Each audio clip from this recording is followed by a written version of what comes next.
Yo, welcome back to Project Gaming. My name is Cal. Today we're going to be looking at the new Jonsbo D400. This one's in black. I just noticed it's an ATX case, so it's pretty massive, and also it has back connect. So let's open it up.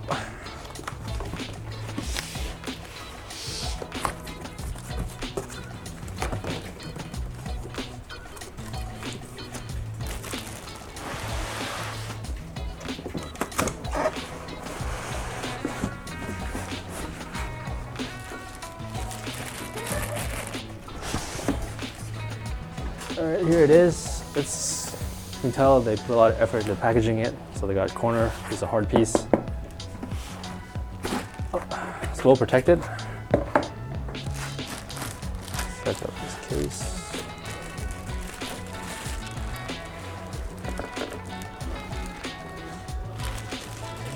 That one.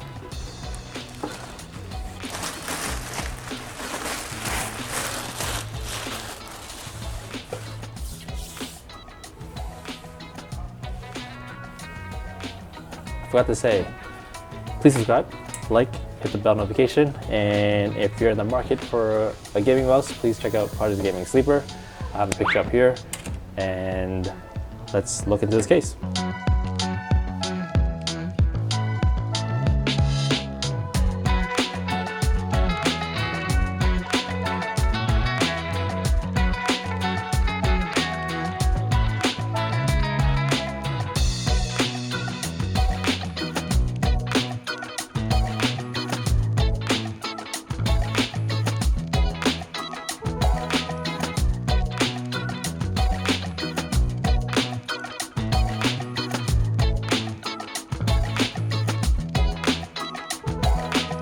All right, let's take a quick first look at the case. So on this panel, on this side, we have glass.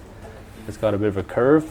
And then on the front, it's also glass. So we're not getting that much ventilation. We're actually not getting any ventilation from these two panels. And then also here, this looks like it's vented, but this is all fake. This is all completely sealed. All right, in terms of ventilation, we have exhaust on the top. And then on the back, you can also fit intakes on this, and then on the bottom we have also intake. This one has a mesh. The top has a mesh as well, but this one does not have a mesh, or does. And then on the back we can fit another exhaust fan right here.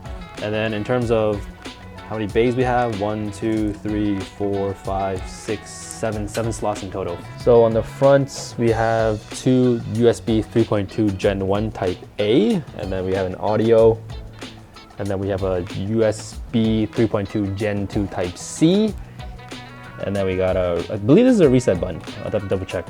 And then we got a power button right here. All right, I'm gonna open it up right now. 2 thumb screws. Slide back and then lift up. Right, then right here, there's a dust filter. I had a quick inspection of this dust filter, and it doesn't look like you can actually take it off from the top panel. So that's something to be mindful of. I'm gonna pop off the panels. Right. So there's 2. No screws required.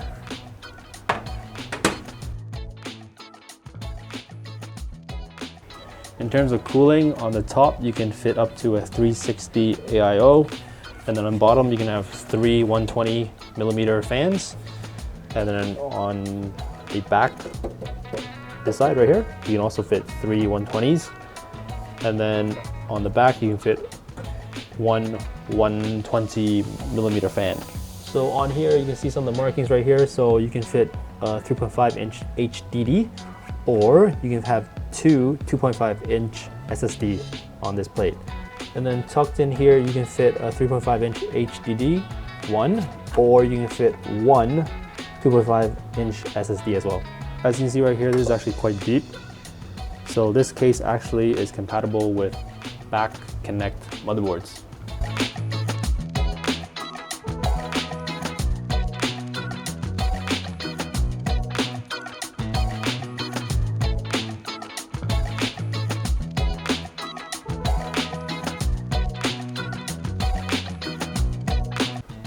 So in the accessory pack that they gave you, so they give you a bunch of zip ties, these, and then we have tooling screws for SSD, HDD, motherboard, PSU, and then these are for the case fans.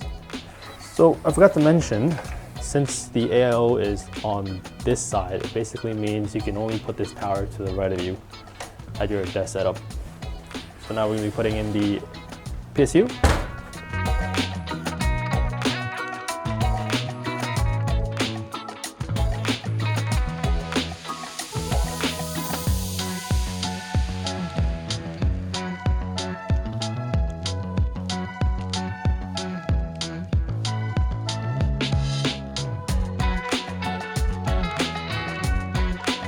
Given the numerous cutouts here and that this is an ATX case, I think you can get away with routing the cables after installing the motherboard. So that's what we're gonna do. So I wanna talk about this backplate because it took about 2 days to kind of resolve, and that's basically the confusion over these two set of screws. And the way these two set of screws come in is like in a bag, right? So you don't know which is which. So looking at the installation guide, so these are the same two sets of screws I was referencing. So this screw is actually referencing this screw, not this one. So that's why it was so difficult to install it. But now that we clarified it, it should be pretty straightforward. So during this whole process, I actually contacted Valkyrie, and they were kind enough to send me another set, assuming that there was a faulty issue with the backplate. But in reality, there was nothing wrong.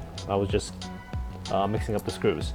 But in the second set that they sent over, so it came in this box. So this is much more easier to figure out which is which because this is individually labeled. So you know this is LG A2011 and this is the Intel AMD. So even though it wasn't technically Valkyrie's fault, they were really good in terms of customer service because they also provided me with an extra kit to help resolve the issue.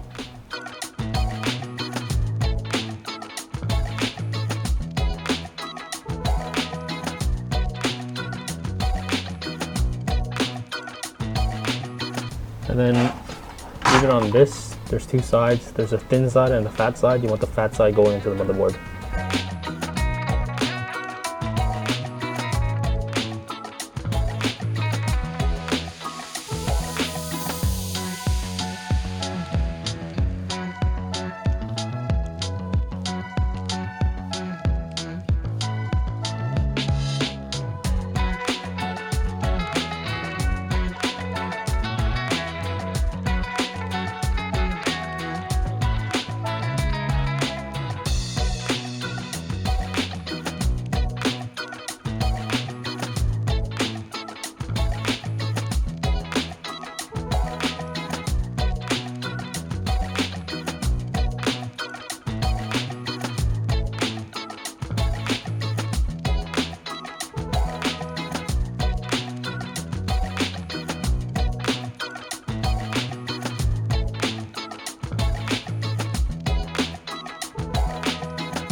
So we're gonna be dropping these B12 case fans from Valkyrie, and you gotta daisy chain them. And also because we're gonna be installing them here, you need these, and these come from the case accessories.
So basically I unscrewed this one, this fan, and this fan just to show you this. So there's a little screw right here, you unscrew this, and then from behind,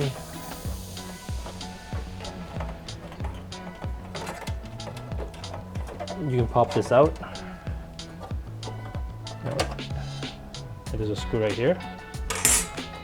And then you can actually slide these fans down to the bottom if you want to, right?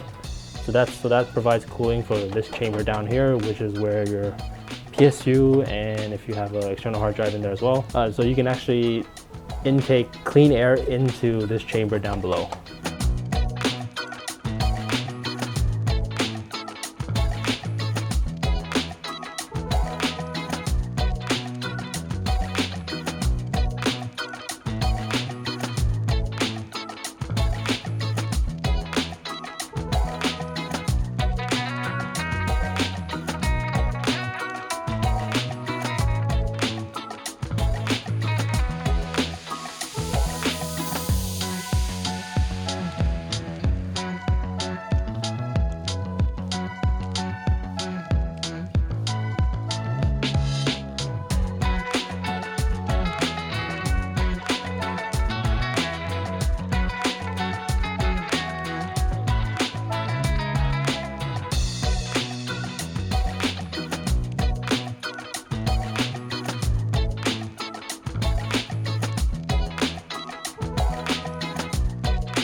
All right, so here, this is where you put the GPU. So good thing about this case is you can actually mount your GPUs like this, and you can also mount it like this. If you want to mount it vertically, you have to change this.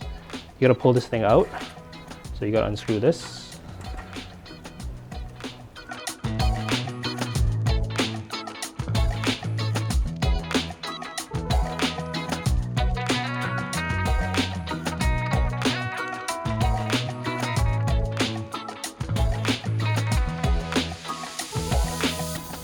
So I have the ARGB from the pump, and we're going to connect it to the Radiator ARGB. There you go. And then we're going to slot this back board on the other side.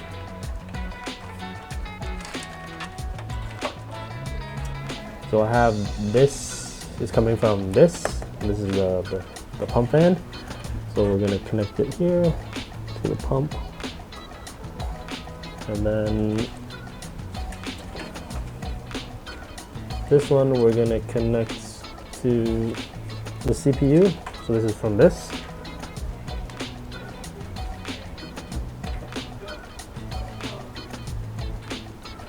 And then this is the ARGB, which we're gonna connect right here. All right, so right now these three and these three are all daisy chained together, and we're gonna have to connect it to one of these.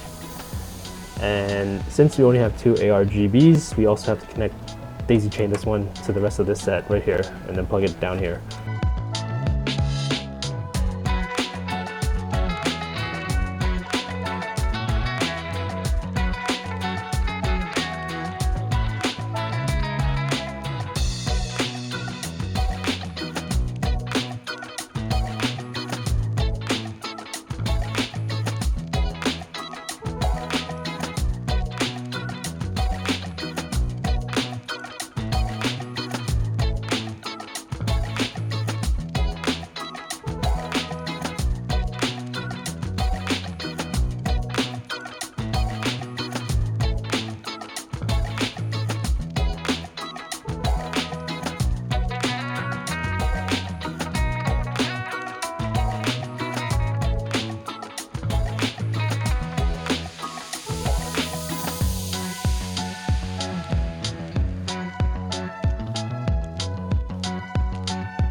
So we're going to be doing benchmarking with the Heaven benchmark.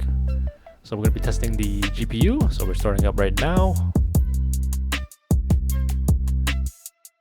So here we are at the halfway point. So we're at seeing 16 out of 26, and then GPU utilization of 98. So the GPU temp is 56, the CPU core temp is at 40, relatively good.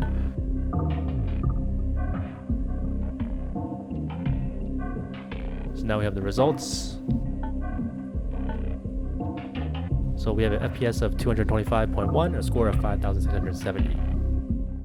So we're going to be testing Cinebench. So this is to test the CPU. So we're going to be stress testing the CPU. So we already have the GPU score up there on the left-hand corner. So this is going to be multi-core. So right now we're at 100% CPU usage, and the core temp is around 59 to 60 Celsius. And this should be the halfway point right now. Again, 100 CPU usage, and then we're still temps around 62. So really good. The cooler is doing its job.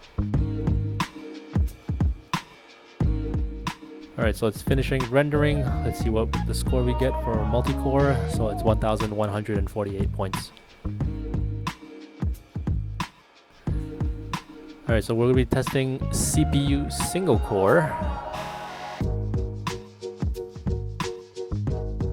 So we have the core temp at 40 in the beginning.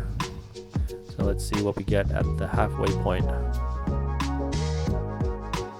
So we're kind of at the halfway point or near the end.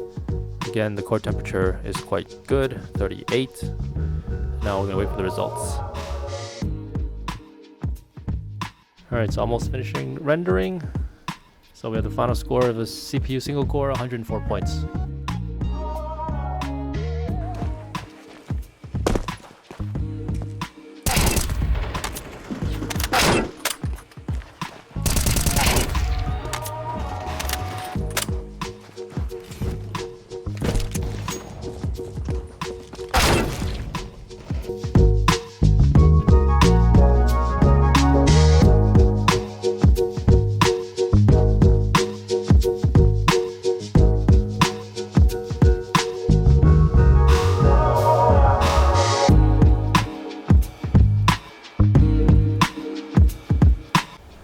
So there you have it, that's the D400 fully built out. It's a large case, so obviously you're not gonna have any issues in terms of routing your cables, so you don't have to worry about any particular order you need to put your parts in.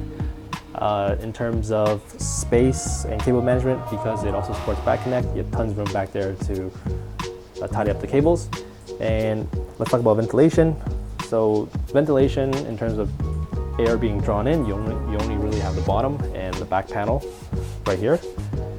And this, even though it looks like it's ventilated, this is actually not. This is all fake. It would have been nice if this was all slotted up and you can actually pull air in from this area as well, but that's not the case.